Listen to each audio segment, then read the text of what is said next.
নমস্কাৰ। আজি 28 মে 2026। মই প্ৰথমতে গ্ৰহগতিৰ পজিশ্যন কম থাকিব। আজিৰ দিনটোৰ ৰাশিফল থাকিব, যাত্ৰা শুভকৰ্ম আৰু দিনটোৰ বিশেষ। আজি মংগল বহি আছে মেষ ৰাশিত, ৰবি আৰু বুধ বৃষ ৰাশিত বহি আছে, শুক্ৰ বৃহস্পতি মিথুন ৰাশিত বহি আছে, আজি কেতু বহি আছে সিংহ ৰাশিত, চন্দ্ৰ তুলা ৰাশিত। তাৰমানে আজিৰ দিনটো জাতক জাতিকাসকলৰ জন্ম হ'লে তুলা ৰাশি হ'ব। আজি শনি বহি আছে মীন ৰাশিত, লগ্ন আৰু ৰাহু কুম্ভ ৰাশিত বহি আছে। আজিৰ দিনটোত আপুনি যদি জন্মগ্ৰহণ কৰিছিলে, আপোনালৈ হেপী বাৰ্থডে থাকিল। আপোনাৰ নিজৰ ৰাশিচক্ৰ আৰু আজিৰ দিনটো ৰাশিচক্ৰ চালে বৰ্তমান বছৰটোত কিছু বাধা বিঘিনি থাকিব। গতিকে আপুনি পাৰিলে শনি আৰু শুক্ৰ গ্ৰহৰ বাবে এটি ব্লু ডায়মণ্ড ইউজ কৰক, লাকি ষ্ট'ন, নতুবা এটি ব্লু জাৰকনো পিন্ধিব পাৰে আৰু বছৰটোত শনিদেৱৰ আৰাধনা কৰক। ধন্যবাদ। এতিয়া আহিছোঁ আজিৰ দিনটোৰ ৰাশিফললৈ। প্ৰথমতে মই মেষ ৰাশিৰ পৰা কৰ্কট ৰাশিলৈ যাম। মেষ ৰাশি, আজি পৰিৱেশ অস্থিৰতা থাকিব পাৰে, শৰীৰ অতি সচেতন হওক, নতুন যোগাযোগৰ পৰা আনন্দিত হ'ব, কৰ্মৰ ক্ষেত্ৰত মধ্যম, প্ৰেমত সাৱধান। Lucky colour white, unlucky colour green, lucky number 8। প্ৰতিকাৰ, আজি দৈ আৰু চেনি দান কৰক। বৃষ ৰাশি, আজি বিয়াৰ যোগাযোগত শুভ, কৰ্মৰ ক্ষেত্ৰত মধ্যম, শৰীৰৰ প্ৰতি নজৰ দিয়ক, বিদ্যাত মধ্যম, যান বাহন চলোৱা লোকসকলে সাৱধান, প্ৰেমত উৎসাহ। Lucky colour cream, unlucky colour purple, lucky number 1। মিথুন ৰাশি, আজি কৰ্মৰ ক্ষেত্ৰত জটিলতা পাব, মাতৃৰ শুভ, বিদ্যাত শুভ, নিবনুৱাসকলৰ কৰ্মপ্ৰাপ্তিত বাধা, ব্যৱসায় বাণিজ্যত মধ্যম ফল। Lucky colour pink, unlucky colour orange, lucky number 1। প্ৰতিকাৰ, আজি এটা গোটা আৰু পকা ৰঙালাও কলা কাপোৰত বান্ধি ঘৰৰ মূল দুৱাৰত ওলোমাই থ'ব। কৰ্কট ৰাশি, আজি মনৰ দৃঢ়তা বৃদ্ধি পাব, কৰ্মত উন্নতি, হতাশা আঁতৰিব, যান বাহন লাভৰ যোগ, ইলেক্ট্ৰনিক সামগ্ৰীৰ পৰা সাৱধান, বিদ্যাত মধ্যম, প্ৰেমত কষ্ট। Lucky colour blue, unlucky colour yellow, lucky number 4।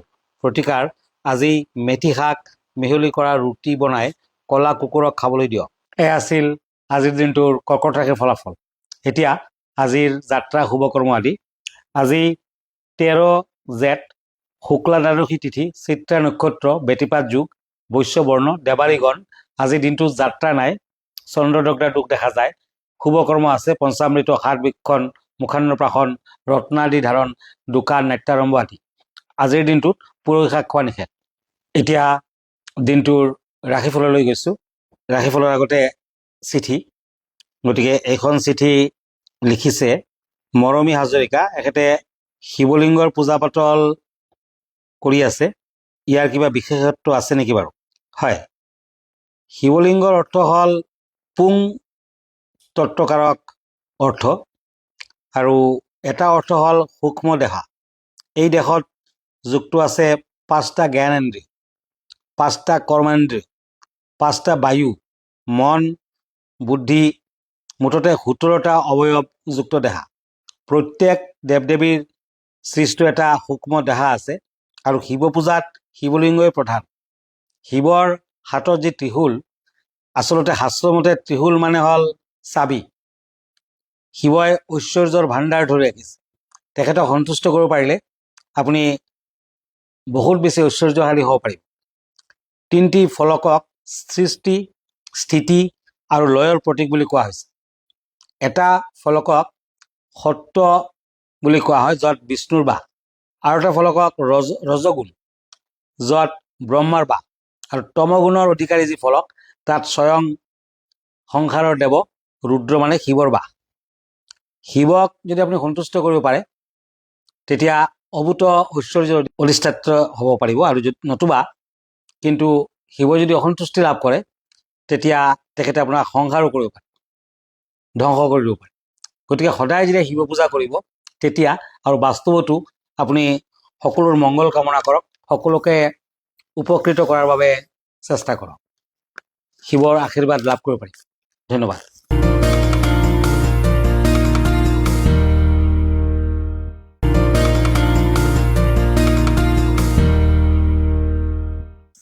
এতিয়া আহিছোঁ আকৌ ৰাশিফললৈ। এতিয়া সিংহ ৰাশিৰ পৰা বৃশ্চিক ৰাশিলৈ, লিঅ' টু স্কৰপিঅ'। সিংহ ৰাশি, আজি দুষ্ট লোকৰ পৰা সাৱধান, গোপন শত্ৰু বৃদ্ধি, ভ্ৰমণত কষ্ট, কৰ্মৰ ক্ষেত্ৰত স্থান পৰিৱৰ্তনৰ যুগ, ভাতৃৰ পৰা সহায় লাভ কৰিব। Lucky colour golden, unlucky colour maroon, lucky number 8। কন্যা ৰাশি, আজি নিজৰ স্থিতি অটুট ৰাখক, বন্ধুৰ পৰা উৎসাহ পাব, পাবলগীয়া টকা ঘূৰাই পাব, সন্তানৰ শুভ কৰ্মৰ ফলত সন্মান প্ৰাপ্তিৰ যোগ। Lucky colour black, unlucky colour white, lucky number 3। প্ৰতিকাৰ, কলা ৰঙৰ বস্ত্ৰ বা কলা তিল দৰিদ্ৰ লোকক দান কৰক। তুলা ৰাশি, আজি আৱেগত কোনো সিদ্ধান্ত নল'ব, বিদ্যাত চেষ্টা কৰক, ভ্ৰমণ দক্ষিণ দিশৰ পৰা কৰিব, কৰ্মৰ ক্ষেত্ৰত শুভ, যান বাহন ক্ৰয় কৰাৰ যুগ। Lucky colour yellow, unlucky colour purple, lucky number 4। বৃশ্চিক ৰাশি, আজি কৰ্মস্থানৰ জটিলতা কমিব, সন্তানৰ শুভ, দূৰ ভ্ৰমণৰ যুগ, নিবনুৱাসকলৰ কৰ্মসংস্থাপনৰ যুগ, ব্যৱসায়ত সফলতা লাভ। Lucky colour green, unlucky colour red, lucky number 9। প্ৰতিকাৰ, আজি নৰসিংহৰ পুলি দান কৰক। এয়া আছিল বৃশ্চিক ৰাশিৰ ফলাফল।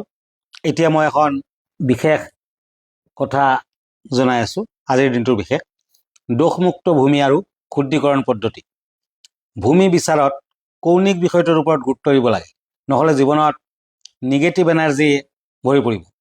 ঈশান পূব নতুবা ঈশান কোণটো সম্প্ৰসাৰিত হৈ 90 ডিগ্ৰীতকৈ কম যদি থাকে, এনেহ'লে সুস্বাস্থ্য আৰু ধন সম্পদৰ অধিকাৰী হ'ব পাৰিব, আৰু ভাল ভূমি বুলি কোৱা হৈছে স্থিৰ সন্মান বৃদ্ধি পাব। আগ্নেয় কোণ সম্প্ৰসাৰিত হ'লে ই পুত্ৰ সন্তানৰ ক্ষেত্ৰত সমস্যা থাকে, অপযশ, উপাৰ্জনত বাধা, পুৰুষৰ স্বাস্থ্যহানি, মামলা মকদ্দমা তৈয়াৰ কৰে। বায়ব্য কোণ যদি 90 ডিগ্ৰীতকৈ কম হয়, তেতিয়া পুৰুষৰ কুঅভ্যাস আৰু নাৰীৰ মামলা মকদ্দমা আহি যায়। তেতিয়াহ'লে বায়ব্য কোণটো পৃথক কৰি ৰাখিব লাগে। গতিকে ভূমি যেতিয়া আপুনি ক্ৰয় কৰিব, তেতিয়া কিন্তু ভালদৰে চাই চিতি বাস্তুমতে ভূমি ক্ৰয় কৰক, আপুনি ধুনীয়াকৈ সুখত জীৱন যাপন কৰিব পাৰিব। এতিয়া আহিছোঁ ধনু ৰাশিৰ পৰা মীন ৰাশি। ধনু ৰাশি, আজি ব্যৱসায়ত উন্নতি, আনৰ কথাত গুৰুত্ব নিদিব, কৰ্মস্থানত উদাৰতা প্ৰকাশ, শৰীৰৰ উন্নতি, শত্ৰুৱে ক্ষতি কৰিব চেষ্টা কৰিব পাৰে। Lucky colour orange, unlucky colour black, lucky number 5। মকৰ ৰাশি, আজি নতুন চিন্তাই মনত আনন্দিত কৰিব, ভ্ৰমণত শুভ, বিদ্যাৰ যত্ন লওক, কৰ্মত দক্ষতা বৃদ্ধি, নতুন ব্যৱসায় আৰম্ভ কৰিব পাৰে। Lucky colour red, unlucky colour golden, lucky number 3। প্ৰতিকাৰ, শনি মন্দিৰত সৰিয়হৰ তেল আৰু কলা সূতা অৰ্পণ কৰক। কুম্ভ ৰাশি, আজি কৰ্মৰ ক্ষেত্ৰত পদোন্নতিৰ যুগ, বিদ্যাত আনন্দ, দাম্পত্যত শুভ, সন্তানৰ ক্ষেত্ৰত সন্মান হানি হ'ব পাৰে, পত্নী ভনীৰ পৰা সহায় লাভ, প্ৰেমত শুভ। Lucky colour maroon, unlucky colour cream, lucky number 6। প্ৰতিকাৰ, তামৰ পাত্ৰত কেইটামান চাউল আৰু ৰঙা চন্দন মিহলাই সূৰ্য দেৱতাক অৰ্পণ কৰক। মীন ৰাশি, আজি দুষ্ট লোকৰ পৰা সাৱধান, শৰীৰৰ উন্নতি, ভাতৃৰ শুভ, ভ্ৰমণত সফল, ব্যৱসায়ত লোকচানৰ সম্ভাৱনা, খৰচ বাঢ়িব, বিদ্যাৰ্থীসকলৰ ভবামতে ফল নাপাব। Lucky colour purple, unlucky colour green, lucky number 2। প্ৰতিকাৰ, আজি 21টা চাউল হালধিৰে হালধীয়া কৰি মা লক্ষ্মীৰ চৰণত অৰ্পণ কৰক। এয়া আছিল মীন ৰাশিৰ ফলাফল। আপুনি মোক ফেচবুকত পাব, ইনষ্টাগ্ৰামত পাব, মই ইউটিউবতো আছোঁ। আৰু ব্যক্তিগতভাৱে মোৰ লগত লগ ধৰিব খুজিলে আমাৰ ঠিকনা astrologer Kiro Yang, Ratnakuber gems and jewellery, Paltan Bazar, Manipuri বস্তি, গুৱাহাটী 7। ফোন নাম্বাৰটো হ'ল 8822291171, আৰু এটা নাম্বাৰ হ'ল 9957421212। আমাৰ ইমেইল এড্ৰেছটো হ'ল kiroyangastrologer@kiroyang.com। ধন্যবাদ, নমস্কাৰ।